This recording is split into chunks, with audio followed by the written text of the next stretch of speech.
This segment of the news has been brought to you by Sun Oil Limited. Welcome back. Press Secretary in the Office of the Prime Minister, Clint Watson, responding to an opinion piece published in the Nassau Guardian on Wednesday, addressing questions regarding whether the new government adopted a strategy of purging the media in an effort to suffocate criticisms before they even mount by offering journalists government jobs at attractive salaries. This follows the hiring of former news director Clint Watson as press secretary, former news anchor Kyle Walking at the Ministry of Foreign Affairs, and the appointment of veteran journalist Wendell Jones as Bahamas ambassador to the United States. Well, in response, Mr. Watson says this. As for me, one of the main reasons why I accepted this job, and I always remind people of it, is when I sat on the desk every night and I heard people call me with their problems, I heard people call me with their challenges, I got tired of telling the story and not being a part of the change that needed to happen in our country. So when this opportunity came, I made a commitment that I would use the opportunity to help the Bahamian people, to be able to provide answers for them that they couldn't get answers to. I cannot tell you, because we don't talk about it every day here, the amount of people every day that I spend taking their phone calls, and they said, Mr. Watson, I can't get this done. Mr. Watson, I tried getting this service done. It didn't happen. And my team and I, we find solutions and get people solved, get the answers to their problems solved, and they walk away feeling happier. Now, the writer of the article did mention that they're uncertain that this is a premeditated plan on the part of the government, and they do not see the media as being under siege or severely threatened. However, they do go on to complain about having to now train unqualified and, quote, intellectually lazy journalists with no enthusiasm for the craft. We don't complain when other companies, private sectors, leverage people or offer competitive packages to try and get the best. It's what's called the business world. That's how people are able to advance, by being able to attract people. And so the government would like to attract people. But I'll tell you, you'd be surprised if you talk to individuals, you'd find that many of them are too ecstatic to get out of where they came from. Because they're looking for opportunities. And if we can be a helping hand to help somebody out of a bad situation, we're happy to do that. Mr. Watson made these comments at the Office of the Prime Minister's weekly press briefing. Local business owners are growing more and more concerned about the effect a war could have on both the cost of living and the cost of doing business in the country. One local businessman and service station operator, Paul Hepburn, says it's only a matter of time until the fallout from the conflict between Ukraine and Russia is felt here in the Bahamas. How does the war in Ukraine affect us? Well, it's going to increase the gas prices, which is critical. Not just gas prices, but the consumables, that's also going to go up. Once gas prices go up, it kind of it increases the cost, and by increasing the cost to such a level, it affects the economy because people cut back. Airline prices go up. The wholesalers are now going to increase prices because the cost of the items coming in is going to go up. They also have a different cost because they now have to distribute these items. So it's a trickle-down effect that just adds up. And at the same time as the price adds up, people now feel the pinch and they have to cut back. As for when and how much of a price bump we can expect to see at the gas pump, Mr. Hepburn says $6 a gallon is coming. I felt the reduction in some of our regular items, the scarcity. So you see the scarcity of the items, as well as the prices have been inching up, although they sometimes fall back, but they've been inching up. But now with this war starting, it's only going up and up. And if you notice in the newspaper, yes, there was talk about $6 a gallon. That is real, people. I would suggest you stay full because it may not last long, but we don't know. But it's coming. $6 a gallon is coming. I would say within a month, you could see that. A month to 2 months, you'll see that. Right? Our deliveries come like every month. So the next shipment coming in, we have to get through what we have now in the tanks out at Clifton, and then the next shipment, you'll start to see that. Mr. Hepburn wants to advise the public that the increased fuel cost is far beyond station operators' control, noting that with these increases come decreases in profit margins for fuel dealers, as more than 10% of the global petroleum supply comes directly from Russia. With an active war in the country, doing business in Europe becomes significantly more expensive, he says, as the escalation of tensions between Russia and Ukraine. We will continue to closely follow this situation and provide updates as they become available.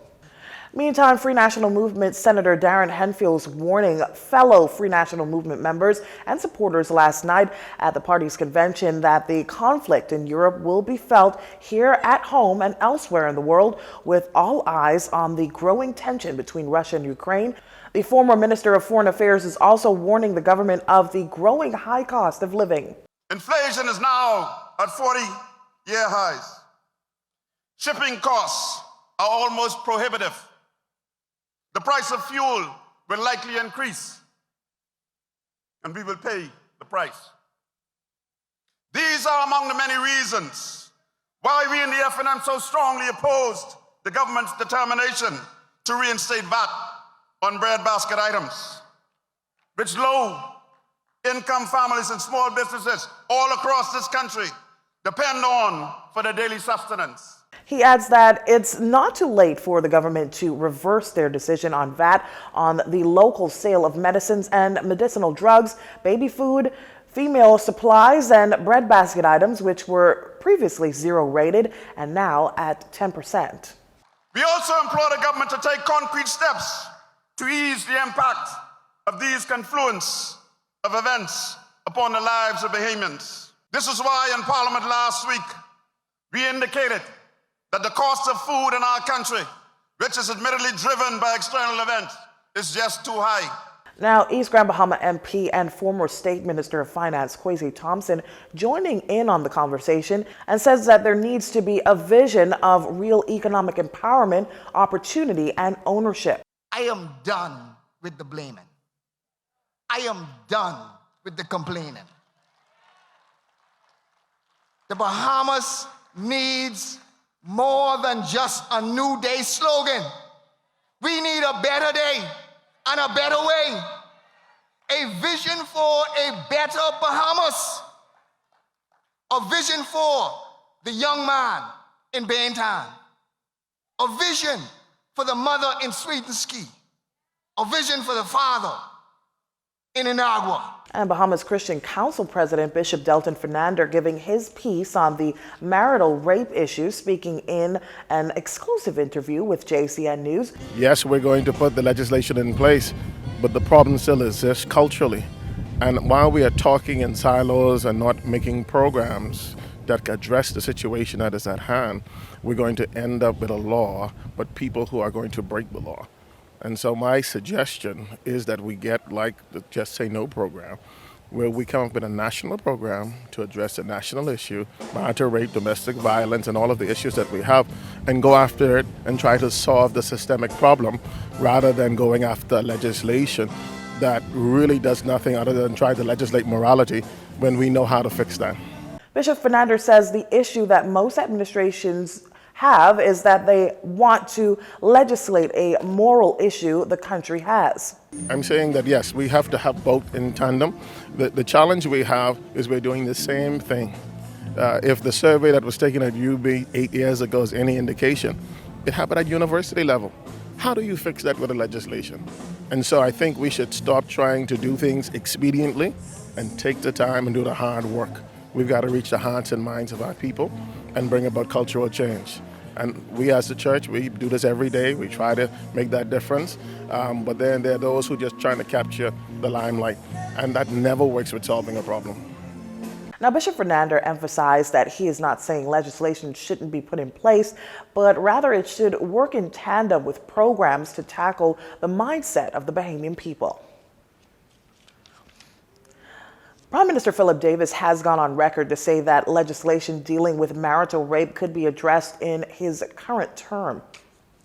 Org Bahamas, in collaboration with the U.S. Embassy, welcomes a rather mixed cohort of professionals and decision makers from both the public and private sectors today for a Good Governance Symposium. The symposium, held at Super Club's Breezers, seeks to further the conversation on what exactly good governance looks like and how we can improve the state of governance in the country.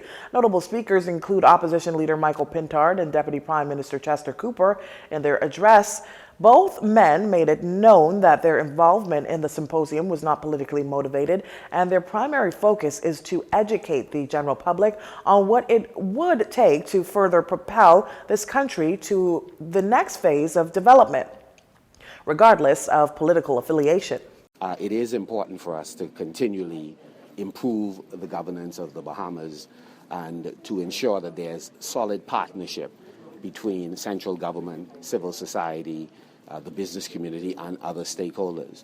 So to the extent that we could bring various stakeholders together to have a candid conversation about the challenges that we face, the opportunities that are available, that's important.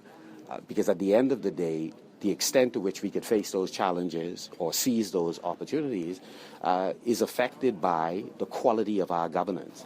Well, we're talking really about good governance and the culture of good governance.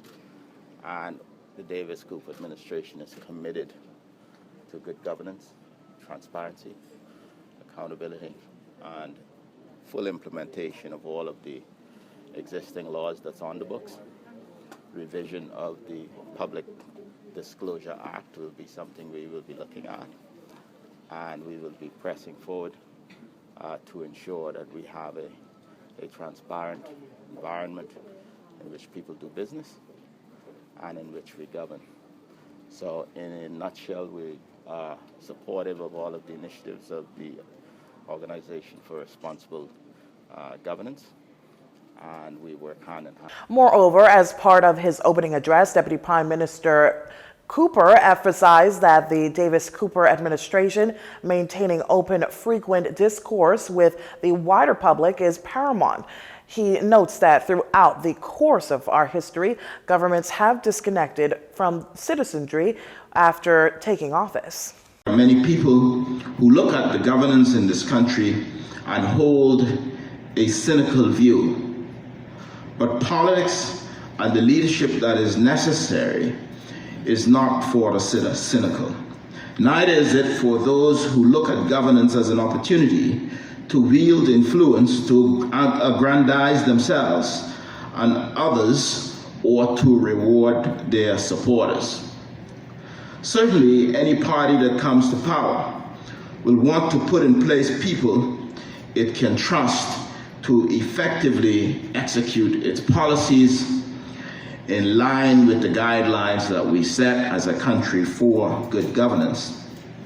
But we must strike a balance between policy and personality, and those who govern must first recognize where the power they hold comes from, and that it comes from the citizens who expect and demand good governance. The Organization for Responsible Governance, aka ORG, says it is their hope to host more of these symposiums on a more frequent basis as we move into the post-COVID era, make these forums open to a wider audience. Well, that does it for news this evening. Once again, I'm Leah Cooper, and from all of us here at JCN News, have a good evening, everyone. This segment of the news has been brought to you by Sun Oil Limited.